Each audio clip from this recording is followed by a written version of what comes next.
Iran से जंग के बीच ट्रंप ने रूस के राष्ट्रपति पुतिन से फोन पर की बात। युद्ध विराम के लिए पुतिन ने की मदद की पेशकश। ट्रंप बोले जल्द खत्म होगी जंग। We obviously talked then about the Middle East, and he wants to be helpful.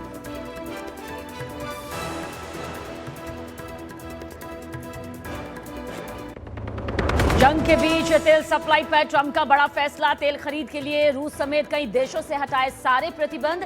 Trump ने ईरान को चेताया, कहा दुनिया को बंधक बनाने की कोशिश की तो और बुरा होगा अंजाम। Regime to hold the world hostage and attempt to stop the globe's oil supply, and if Iran does anything to do that, they'll get hit at a much, much harder level.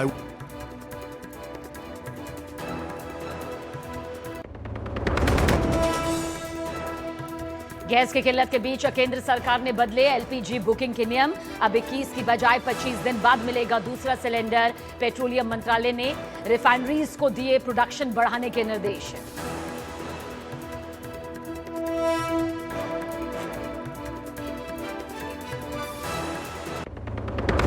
Gurugram की एक रिहायशी society में basement की खुदाई के दौरान मिट्टी धंसने से 7 मजदूरों की मौत। कई के अभी भी दबे होने की आशंका। राहत और बचाव का काम जारी।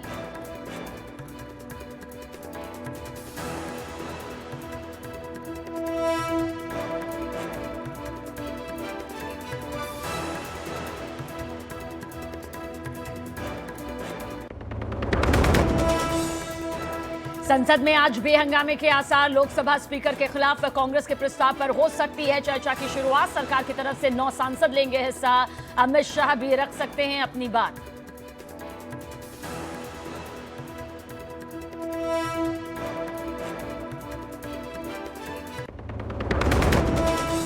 T20 ट्रॉफी को मंदिर ले जाने पर टीएमसी सांसद कीर्ति आजाद ने उठाए सवाल। पूछा मस्जिद और चर्च क्यों नहीं गए। बीजेपी का पलटवार। क्रिकेट टीम में भी करने लगे हिंदू मुसलमान।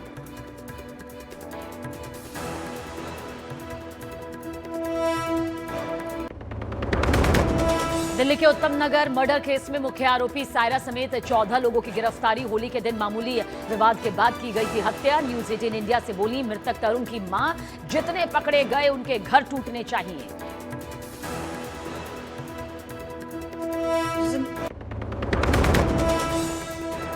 फिलीपींस के बाद इंडोनेशिया भी भारत से खरीदेगा ब्रह्मोस मिसाइल। सौदे पर बातचीत आखिरी दौर में। साल के आखिर तक डील पर लग सकती है मुहर। ऑपरेशन सिंदूर के दौरान पाकिस्तान ने देखा था ब्रह्मोस का ट्रेलर।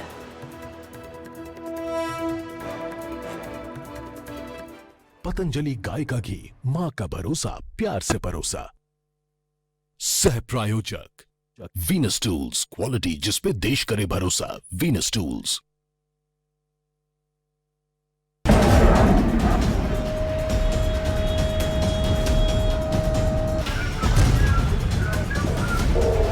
גילה מתפצל כמובן. יואו!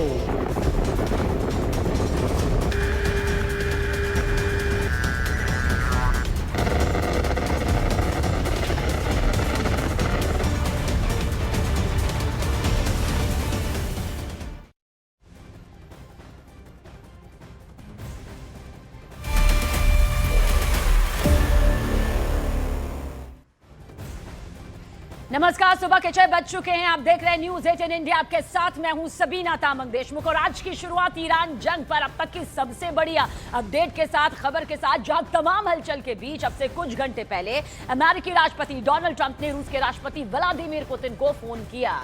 दोनों ही नेताओं में करीब 1 घंटे तक ये बातचीत हुई, लंबी बातचीत हुई। खुद डोनाल्ड ट्रंप ने इस बातचीत को बेहद पॉजिटिव बताया, सकारात्मक बताया और कहा कि पुतिन ने युद्ध विराम के लिए मदद की पेशकश की है। हालांकि उन्होंने इससे ज्यादा कुछ नहीं कहा, लेकिन रूस की तरफ से जिस तरह की खबरें आ रही हैं वो सीधे सीधे मध्यस्थता के संकेत देती हैं। क्रेमलिन के सलाहकार के मुताबिक पुतिन ने जंग खत्म करने के कई सुझाव दिए और राजनीतिक कूटनीतिक हल पर जोर दिया है। इस बातचीत का एक बड़ा मुद्दा होर्मुज में बने हालात से कच्चे तेल की कीमतों में आया उछाल भी है। ट्रंप ने अपनी प्रेस कॉन्फ्रेंस में यह भी ऐलान कर दिया कि जिन भी देशों पर तेल से जुड़े प्रतिबंध लगाए गए थे उन्हें फिलहाल हटा दिया गया है। यानी कि रूसी तेल को लेकर ट्रंप के तेवर ढीले पड़े हैं ताकि कच्चे तेल की कीमतों को काबू में रखा जा सके। तो क्या वाकई युद्ध के बीच में मध्यस्थता से जुड़ी जो तस्वीर नजर आ रही है, उसके चलते ये युद्ध जो है वो थम सकता है, रुक सकता है। कुछ ऐसे सवाल हैं जो फिलहाल वर्तमान में उठ रहे हैं, लेकिन इतना भी तय है, आज युद्ध का 11वां दिन है, इस महायुद्ध का 11वां दिन है और इन बीते दिनों में भारी तबाही देखने को मिली है। We obviously talked then about the Middle East, and he wants to be helpful. I said, you could be more helpful by getting the Ukraine-Russia war over with. That would be more helpful. But we had a very good talk, and he wants to be very constructive. Yeah. और हमारे सहयोगी नीरज क्या कहा जा सकता है, क्या वाकई जो बीच के रास्ते की कुछ उम्मीद यहां पर जगती नजर आ रही है वो जमीनी स्तर पर दिखाई देती है आपको वॉर प्लान के अंदर?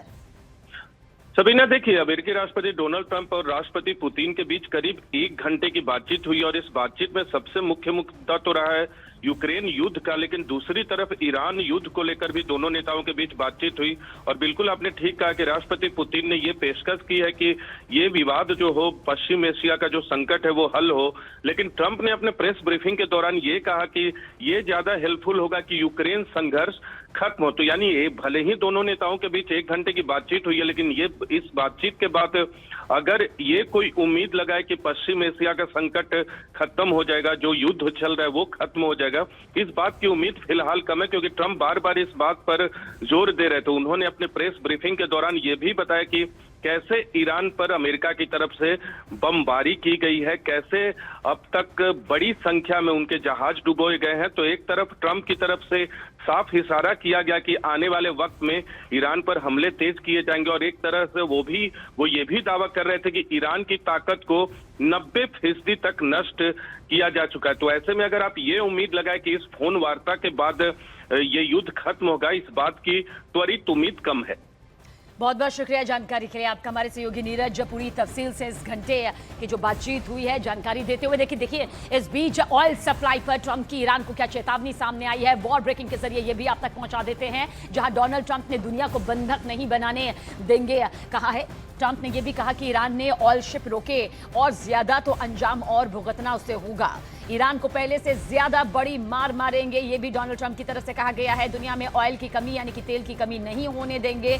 देखिए ऑयल भंडार को लेकर और होर्मुज स्ट्रेट को बंद करने को लेकर जो हालात बन रहे हैं उसी पर डोनाल्ड ट्रंप ने ये बातें कही। But that way, as we continue Operation Epic Fury, we're also focused on keeping energy and oil flowing to the world. And I will not allow a terrorist regime to hold the world hostage and attempt to stop the globe's oil supply. And if Iran does anything to do that, they'll get hit at a much, much harder level. I will take out those targets that were easy and that I mentioned just before. We'll take them out so quickly, they'll never be able to recover, ever.